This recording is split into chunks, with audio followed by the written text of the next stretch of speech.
Hello friends, आज है 15 अक्टूबर। तो आइए देखते हैं 15 अक्टूबर से रिलेटेड कुछ मोस्ट इम्पोर्टेंट करंट अफेयर्स और उससे रिलेटेड कुछ फैक्ट्स। अगर आप किसी भी कम्पिटेटिव एग्जाम की तैयारी कर रहे हैं तो करंट अफेयर्स का ये वीडियो लास्ट तक जरूर देखें। और अगर आप इस वीडियो का पीडीएफ चाहते हैं तो आप हमारे टेलीग्राम चैनल को ज्वाइन कर सकते हैं। टेलीग्राम का लिंक डिस्क्रिप्शन में मिल जाएगा। और अगर आप चैनल पे नए हैं तो चैनल को सब्सक्राइब कर लीजिएगा। तो आइए शुरू करते हैं आज का सवाल। सवाल नंबर 1 है, हाल ही में 8,000 मीटर से अधिक ऊंची सभी 14 चोटियों पर चढ़ने वाले सबसे कम उम्र के व्यक्ति कौन बने हैं? Option A Nima Rinji Sherpa, option B है कामी रीता शेरपा, ऑप्शन सी है नरेश यादव या ऑप्शन डी है अरुणिमा सिंह। सही जवाब है ऑप्शन ए नीमा रिंजी शेरपा। आइए देखते हैं इसके आंसर को डिटेल से। हाल ही में 18 वर्षीय नेपाली पर्वतारोही नीमा रिंजी शेरपा 8,000 मीटर से अधिक ऊंची दुनिया की सभी चोटियों पर चढ़ने वाले सबसे कम उम्र के व्यक्ति बन गए हैं। उनकी यह ऐतिहासिक उपलब्धि 9 अक्टूबर 2024 को पूरी हुई है, जब उन्होंने तिब्बत में 8.27 मीटर ऊंचे शीशा पंगावा पर सफलतापूर्वक चढ़ाई की थी। और नीमा रिंजी शेरपा 16 वर्ष की आयु में ऊंचे पहाड़ों पर चढ़ना शुरू किया था और उन्होंने 740 दिनों में सभी 8,000 पहाड़ों पर चढ़ाई की है। आइए देखते हैं अगला नंबर सवाल। सवाल नंबर 2 है, हाल ही में अंतर्राष्ट्रीय कुल्लू दशहरा किस राज्य में शुरू हुआ है? ऑप्शन ए है उत्तर प्रदेश, ऑप्शन बी है हिमाचल प्रदेश, ऑप्शन सी है मध्य प्रदेश या ऑप्शन डी है छत्तीसगढ़। सही जवाब है ऑप्शन बी, हिमाचल प्रदेश में कुल्लू दशहरा शुरू हुआ है। आइए देखते हैं इसके आंसर को डिटेल से।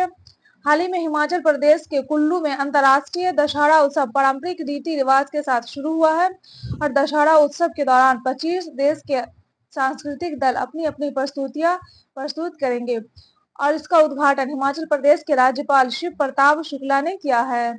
आइए देखते हैं अगला नंबर सवाल। सवाल नंबर 3 है, हाल ही में भारतीय सेना ने अपना पहला ओवरहॉल टैंक पेश किया है, बताइए इसका नाम क्या है? ऑप्शन ए है संध्यायक, ऑप्शन बी है अरिघात, ऑप्शन सी है T-19 भीषम या ऑप्शन डी है विध्वंस।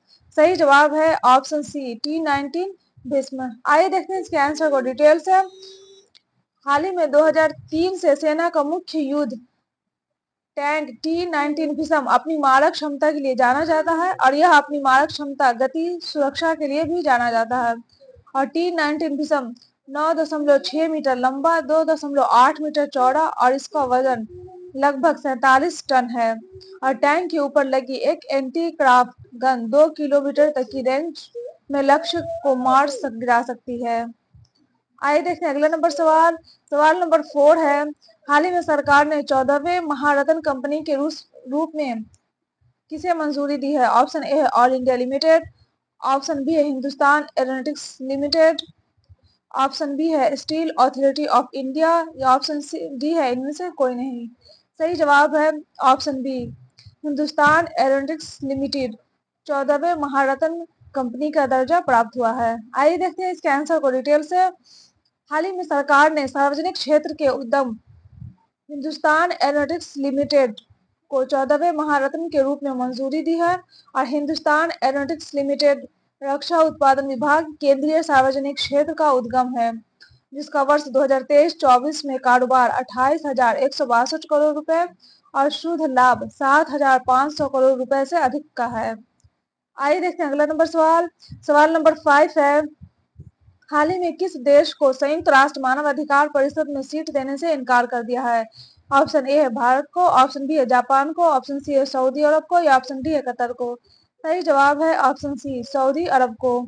आइए देखते हैं इसके आंसर को डिटेल से। हाल ही में सऊदी अरब संयुक्त राष्ट्र मानव अधिकार परिषद में सीट हासिल करने में विफल रहा है और सऊदी अरब एशिया प्रशांत क्षेत्र में 6ठे स्थान पर रहा है, जहां साइप्रस, मार्शल द्वीप, कतर, दक्षिण कोरिया और थाईलैंड ने जीत हासिल की है। एशिया प्रशांत क्षेत्र में 5 देश UNHRC सीटों के लिए प्रतिस्पर्धा कर रहे थे और सऊदी अरब 6ठे स्थान पर आया है, जिसका अर्थ है उसे सीट नहीं मिली है। और UNHRC की स्थापना 15 मार्च 2006 को हुआ था और इसका मुख्यालय जिनेवा स्विट्जरलैंड में है। आइए देखते हैं अगला नंबर सवाल। सवाल नंबर 6 है, हाल ही में अंतर्राष्ट्रीय आपदा जोखिम न्यूनीकरण दिवस कब मनाया गया है? ऑप्शन ए है 12 अक्टूबर को, ऑप्शन बी है 13 अक्टूबर को, ऑप्शन सी है 14 अक्टूबर को या ऑप्शन डी है 15 अक्टूबर को। सही जवाब है ऑप्शन बी। 13 अक्टूबर को अंतर्राष्ट्रीय आपदा जोखिम न्यूनीकरण दिवस मनाया जाता है। आइए देखते हैं इसके आंसर को डिटेल से।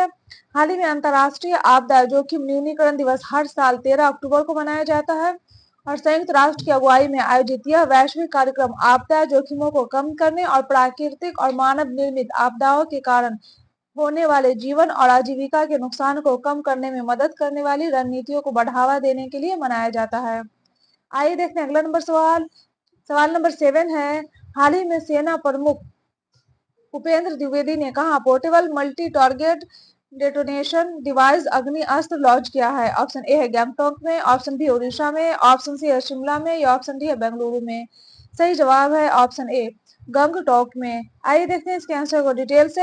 हाल ही में सेना प्रमुख जनरल उपेंद्र द्विवेदी ने गंगटॉक में portable multi target detonation device अग्नि अस्त्र लॉन्च किया है और इस डिवाइस की मदद से कई टारगेट को एक साथ निशाना बनाया जा सकता है और इसे मैनुअल और रिमोटली यानी ड्रोन के जरिए टारगेट पर इंस्टॉल किया जा सकता है और इंजीनियर कोर के मेजर प्रसाद ने इसे बनाया है।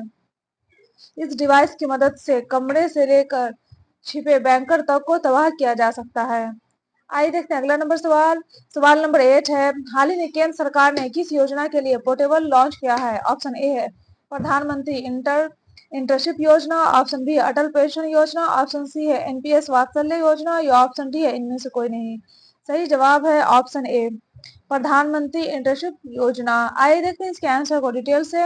हाल ही में प्रधानमंत्री इंटर्नशिप योजना पोर्टेबल लॉन्च किया है और प्रधानमंत्री इंटर्नशिप योजना के तहत युवा देश की टॉप कंपनियों में 1 साल तक इंटर्नशिप पर काम कर सकेंगे और केंद्र सरकार ने वित्तीय वर्ष 2024-25 के लिए टॉप 500 कंपनियों में 1.25 लाख युवाओं को इंटर्नशिप करवाने के लक्ष्य को सेट किया है। आइए देखते हैं अगला नंबर सवाल।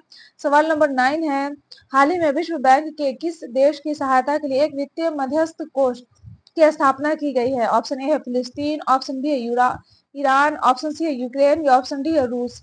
सही जवाब है ऑप्शन सी यूक्रेन की सहायता के लिए। आइए देखते हैं इसके आंसर को डिटेल से।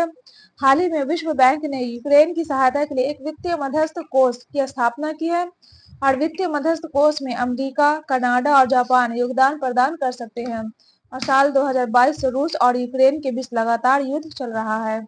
आइए देखते हैं अगला नंबर सवाल।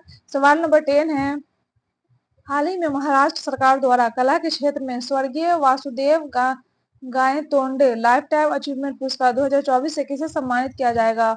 ऑप्शन ए है नीलेश राव, ऑप्शन बी है लक्ष्मण श्रेष्ठ, ऑप्शन सी है रामदास अवस्थी या ऑप्शन डी है मिथुन चक्रवर्ती। सही जवाब है ऑप्शन बी लक्ष्मण श्रेष्ठ को।